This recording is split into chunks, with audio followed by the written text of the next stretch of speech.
Welcome to Davinci Resolved. This week we're going to be recreating a classic superhero jump and landing. Let's get straight into it.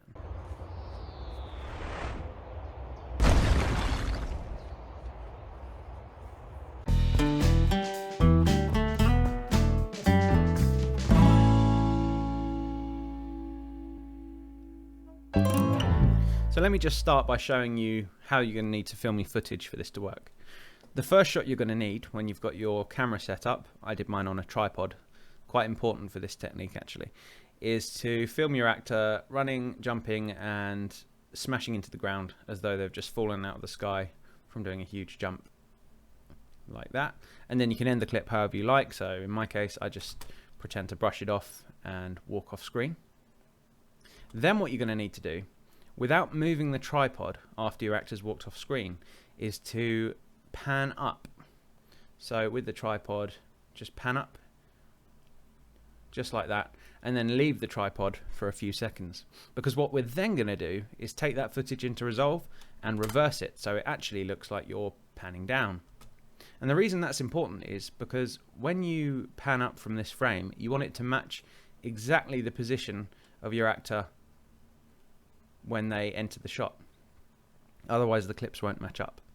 So just to reiterate, you want one shot of the actor jumping and pretending to hit the ground, and then another shot of you as soon as your actor's left the frame, panning up and leaving it there for a few seconds. And that's all there is to it. Now once you've finished that, you need to take your clip, and I've already gone ahead and done this, but you need to reverse it in Resolve. So instead of a pan up, it's a pan down. So let's start by taking our footage, and I'm going to clip it to where we want our shot to start, which is there, because we're going to be bringing this into Fusion in a second. And there's our pan down. And I don't want that much, let's say a couple of seconds there. 1, 2, and then a pan down. Now the way I did that is once you take your footage into Resolve, right click it and go to change clip speed. And then you just need to click the reverse speed button and change, and that will reverse the speed of your clip. It will play it backwards. You then want to go to the deliver page and export it, just to save some computational power, because you don't want Resolve to be constantly focusing on reversing a clip. Okay, so now that's done, let's head into the Fusion tab. So now we're in Fusion, we're going to focus on the first part of the effect, which is getting our actor to jump over this tree line here. So I'm going to drag the footage back in and hit 2 on the keyboard to view that. Now because I've cropped the footage to the 289th frame, we're going to need to move where this footage comes in. So click on keyframes, and then you'll see that we can change the timing of it. So let's go to the start of our Fusion clip, which is there, and then at this point we're going to want our jump to come in. So we're going to have it come in just about there. There's a good place for the clip to start, and we only want a couple of frames of this, and maybe we'll have it finish about there. You can also control this by dragging the global in and out points. Okay, so that's what we've got, and this we now want to rotoscope out, which means to mask out each frame and have it animate coming over the tree line.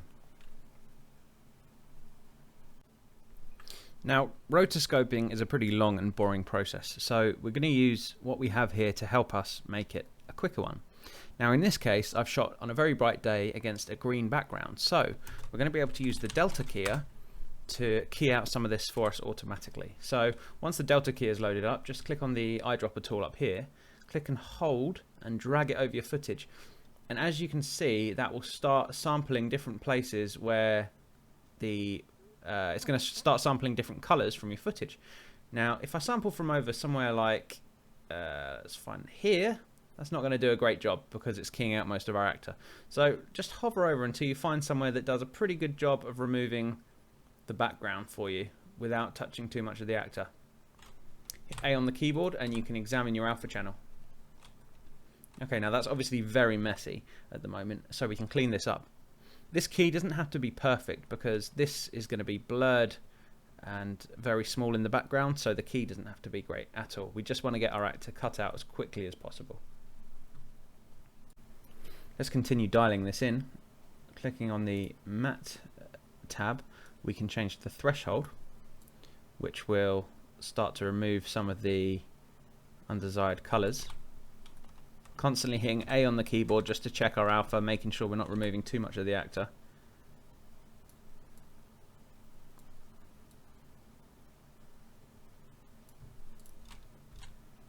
Not looking too bad. Let's use the clean background slider to remove some of these anomalies down here.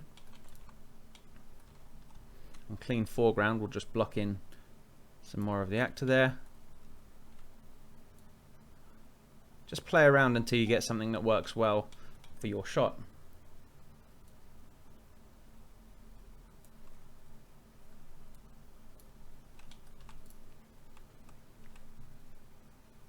I also use the blur slider just to feather out our matte slightly, just to give it a bit less of a harsh edge. And look at that, we've done 90% of the work already. We're not going to have to worry about rotoscoping any of the bottom half of the actor, just the top.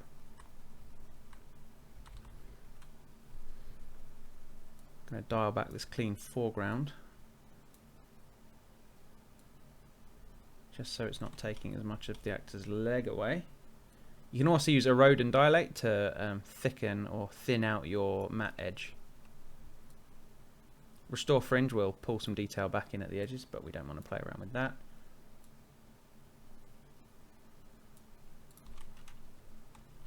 Okay, that's not bad.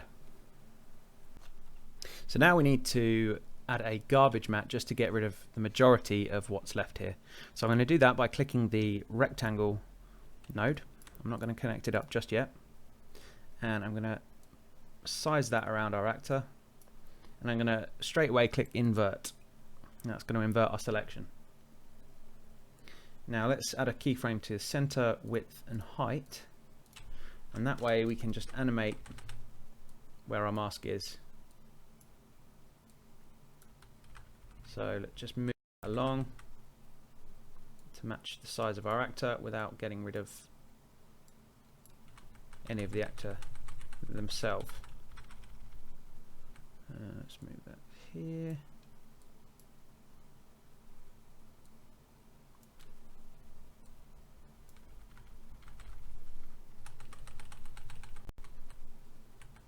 Okay, great, that's good. So now we take our rectangle, and if you hover over the inputs on the delta key, you'll see that this one says garbage matte, and that will remove everything from the shot that's within this shape. So let's plug that in there. And as you can see, we've now got most of the actor keyed out. We just need to deal with now this bit around the arms, which we'll do by manually rotoscoping. So I'm going to add another rectangle, but I'm not going to plug it into anything so we can see exactly what it is we're doing. So I'm going to position it at the start of our footage and just position it so it's covering everything that we don't want in our final shot. And I'm going to animate the center, width and height as always, and just scrub through, making sure that at every single point as much of this black part is removed and as much of our actor is not removed. Okay, we can get away with not right. Now we take this rectangle, holding down shift we can add it to our garbage matte, and now we're left with this.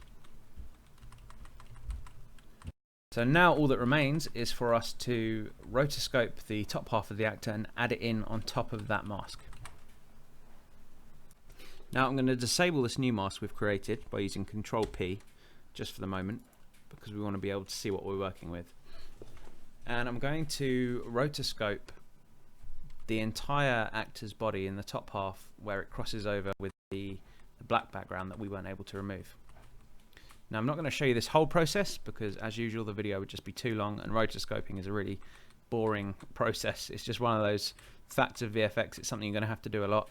But I'll show you the principles, and I'll show you a time-lapse version of me rotoscoping this clip, and then you can have a go at it yourself. So first thing we're going to do is click the spline tool and start drawing around the actor's arm. Now the best thing to do with rotoscoping is to split it up into different shapes. You don't want to do, for example, the entire head, 2 arms and a body, because as that shape changes it's going to be really difficult to manage. So we're just going to focus on this arm. I'm then probably going to split the head, the torso and the other arm up into different splines, but for now let's click on this one. Now if we hold down, let's reactivate our previous mask, and I'm going to hold down shift and plug this in here, and then I'm going to set the paint mode to subtract. So when you chain masks together like this, you can use the paint mode to tell Fusion what exactly you want that mask to do. So I'm saying that this shape, I want it to subtract from the garbage matte that we've created. And there's the arm. So let's disable this again temporarily. And now I'm going to right click and set key. Now my shape's already animated, so I don't need to do that, but you just want to make sure you've got keyframes turned on, because then we want to just go through and with each frame we want to go ahead and line up these points around our actor. It might not be necessary to do it for every frame. Fusion's pretty good at interpolating the frame's motion, but just scrubbing through, moving these points. You can select them all at once by drawing a box. Makes things a little bit easier. And as I said before, this doesn't have to be perfect. The shot that we're doing currently is extremely low detail. It's going to be very blurred, and it's going to be quite far away in the distance, so no one's going to notice if it's not perfect.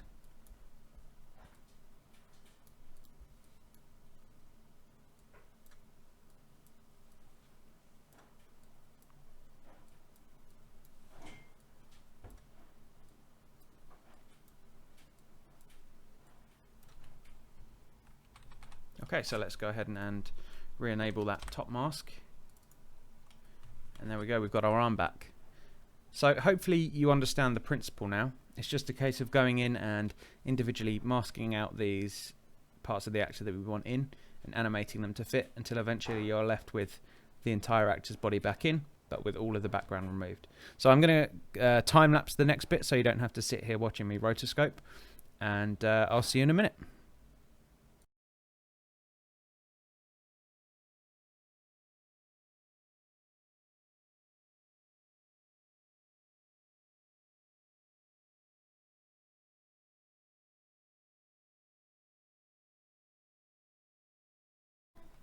So now I've managed to successfully rotoscope out the character. As you can see, I've done it in separate parts just to make things a bit more manageable. With each of these I've had to set the paint mode to subtract, so not for this one but for these ones subtract, because then it will subtract it from this garbage mask that we made originally, and you should be left with something that looks fairly good. Now obviously there's a lot of artifacts here that most of the time, in most cases, would not be acceptable for a final product, but because in this case the actor is going to be so far away and so blurred, it's not going to matter one bit. As you can see, I've renamed all of my masks just to make them a bit easier to find. So we've got left arm upper, forearm left, just so we know exactly what's what. Now if there's anywhere we think perhaps is a bit too sharp or could do with refining, we can always click into one of the masks individually. So let's take this left forearm here, and we can just dial in the border width slightly or soften the edge. But you can have fine-tune control over each one of these masks that we've made. But I'm really not going to bother with it for this because it's such a short amount of footage. I'll just quickly group these by highlighting all these nodes and hitting Control G just to keep our flow nice and neat and tidy. And we'll rename this one Garbage Matte Upper Body. Garbage Matte Upper Body. So now that leaves us with our final result, which is our actor here. So now we want the actor to pop in over the tree line. So what I'm going to do is grab our delta keyer and just drag that into the top of our media in there. So we've got our actor merged over our footage, but we want him to be coming from behind this tree line. So we're going to add a transform node, click on this, and we can now position where our actor is in the frame. So I'm going to use size to scale that down, and I'm going to animate him jumping up and towards the camera. So let's start with it behind the trees like that. Let's try and get the scale correct. Motion blur is turned on here, and we want to add on our transform, we want to turn on motion blur, because then as our actor moves, the camera will intelligently add motion blur. Now you may find that this slows down your node graph considerably, so you can just turn it off here by right clicking up by your play controls and turning off motion blur. It won't affect the final result, but it just means it won't try and render it every time you play the file. So now we need to retime this animation, because currently it's in the wrong place in our timeline. As we play it through, there's way too much time where nothing's happening, so we want it to happen just before the camera pans down. So let's say maybe about here. Let's push it even further, maybe frame, let's try 340. Maybe it's a bit too soon. 320. Okay, let's go 330. We'll say 330. Now normally if we're retiming a clip, all we'd need to do is click on our media, click on the keyframes, find where our clip is in our timeline, and then drag it along. The problem is we've already done all of our matte control. So we could retime this clip, but all the timing of our masking that we've worked so hard on will be completely unmatched. So what we're going to do is use a TimeStretcher node to change the timing. So let's click on our media, and you'll see in the top right hand corner there's some information we're going to need. We've got the start time, which is frame 289. We've got the end time, frame 304, and we've got the clip length, 16. 16 frames, that is. So let's add a TimeStretcher after our transform.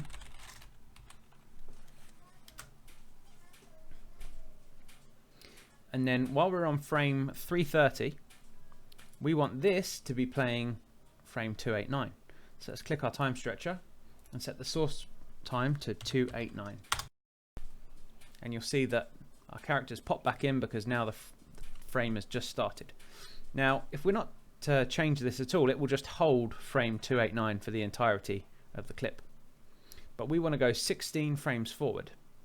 So 330 plus 16, that's 346. So 346 is the frame we want to go to. And let's check our media again, and we want it to be on frame 304 at this time. So we're going to set the frame to 304. And now, if we scrub backwards through our timeline, we'll see that our clip is playing at the correct speed. If we want to make any further adjustments to this, all we need to do is grab our TimeStretcher keyframes and just move them along, and the animation will move along with it. That's useful if, say, further down the line we decide actually we want the animation to start perhaps a few frames later or a few frames earlier. We don't need to go through and do this whole process again. We just grab these two keyframes and just drag them to where we want, and that will drag all of this information along with it. So now we can animate our actor jumping from behind the trees. One thing to note is we do need to take this transform and have it after the TimeStretcher, because if it's before the TimeStretcher, it's going to get completely muddled by the retiming of those keys. Just something to watch out for. So let's grab our transform. We'll go to frame 330 because that's where our animation started, and we'll set a keyframe for the center position and the size. Scrub through till we get to the point where animation's finished, so roughly about there. And then I'm going to move this transform up, and I'm also going to change the scale slightly because we want to give the illusion that the actor's coming closer to the camera. And then we'll go back and just see what we've got there. Okay, and because we've kept those couple of frames of animation in, the actor does actually move. I know that some people do this effect with a single image, but you get a nicer effect when you've got the actual natural motion there as well. Let's just check our motion blur, make sure that's turned on, and I'm going to crank the quality up on that slightly.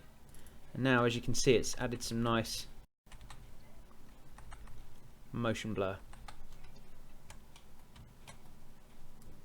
Okay, so the next step is getting our actor behind these trees. Now again, I shot on a really nice bright day, and I shot against a nice clear sky as well, so the luma key is going to help us here. Let's press 2 on the keyboard to get our background in, and then I'm going to add a luma key. Let's pop that through there. 2 on the keyboard, and you can see immediately that's starting to key out our sky for us. Let's invert that so that we've got the trees in focus, and we want to keep everything. We want this background sky to be as black as possible while keeping the foreground as white as possible. So let's drag our sliders here. Okay, that's better. Let's drag down our high, and then I'm going to blur it slightly and contract the mask slightly, and pretty immediately we've got a decent enough key for what we need to do.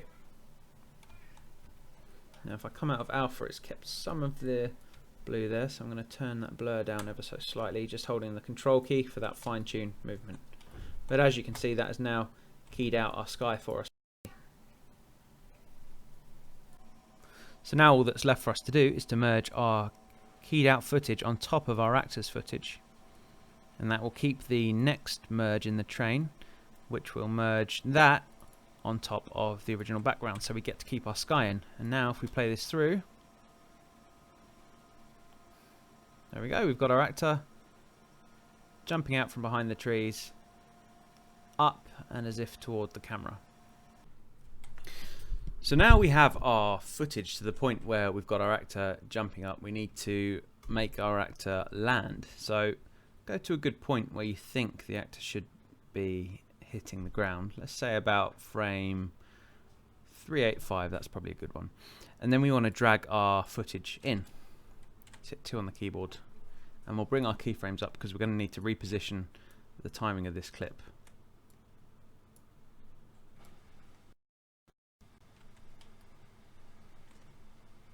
Okay, so there's our actor hitting the ground, and if you remember, we've already trimmed this so it only comes in oh no, we didn't trim this one, did we? No.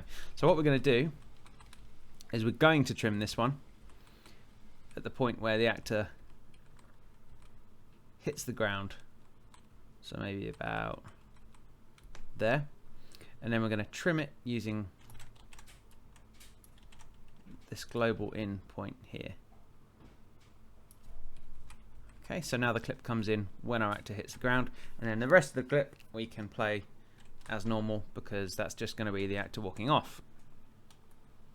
So once we've got our clip, let's merge it on top of our footage, and then if we click this window here, we can get 2 nodes in the viewer at the same time. So I'm going to press 1 on our actor clip, and I'm going to press 2 on our comped together clip. And we said we wanted the footage to come in about frame 380, so let's go to that frame, and then we'll click on our media with our actor, and we need to drag that so it's coming in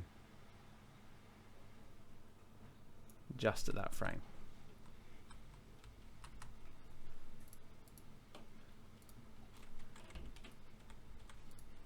Now it looks like it's kept this footage at 4K, so I'm just going to scale it down using the merge node to 50%, and now let's play through what we have.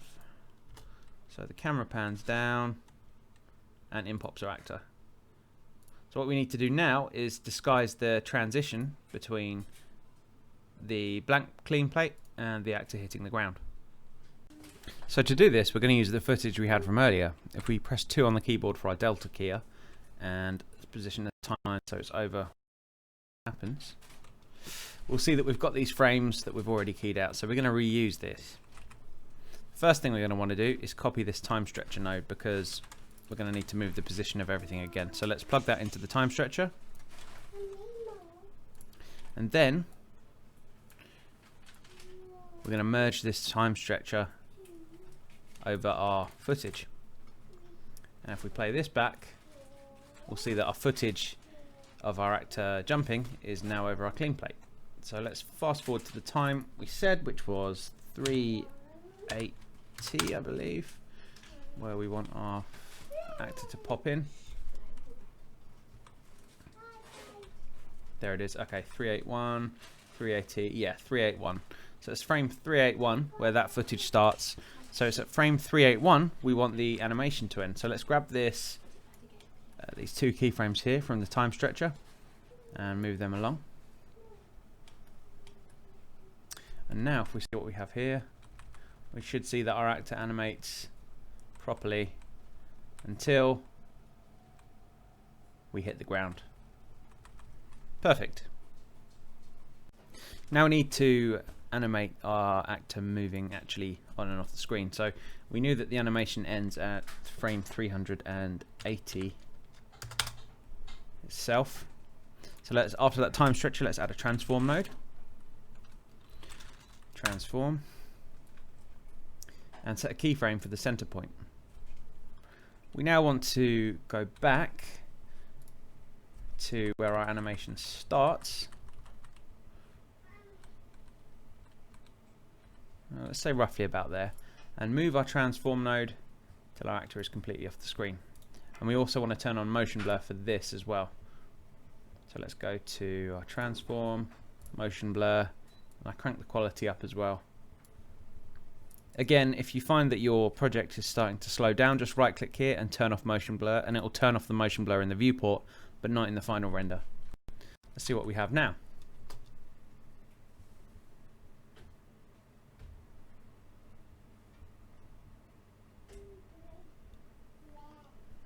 Okay, that's not looking too bad. Now, as you'll see, there's a slight glitch where the clean plate doesn't quite match up perfectly, but we can hide that with a crafty bit of masking.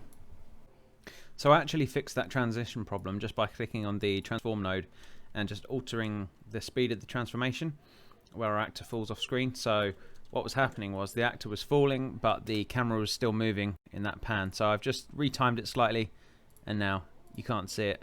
And it's a bit of a cooler effect as well, because it looks like the character's falling a lot faster. So we're almost done. The final touch that we can add is perhaps adding some assets just to make our character look like he's affecting the environment. So I downloaded some assets from Footage Crate. I got this one, I got this sort of, let me just show you that, like a shockwave bubble, and I also got this one, which is like a ground smoke effect, and we can very quickly and easily composite these over. So what I'll do is I'll just take our media, let's rename this to Shockwave. I'm going to merge that over our footage.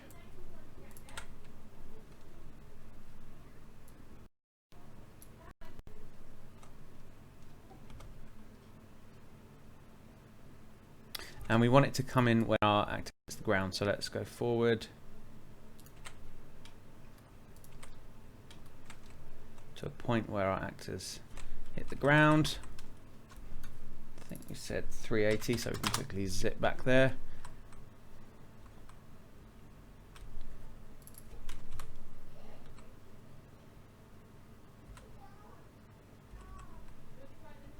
Okay, that's a good place for the shockwave to come in, so let's grab a shockwave and we want to move it along. So I'm just going to move the global in and out, and I'm going to set this end start point to 381, so I can drag this here and set the start to 381. 380, create one. And now on our merge node, we just need to change the apply mode to screen. And there we go, there's our shockwave immediately over our footage. Cool. We can also add a transform node if we want to reposition it, because it might not be quite lined up where we want it to.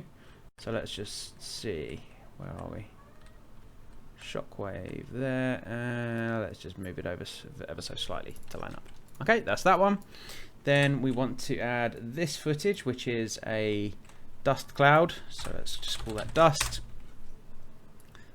Merge that over again, and again I'm going to grab this, and in the global in and out we're going to move it along and hit 2 on the keyboard.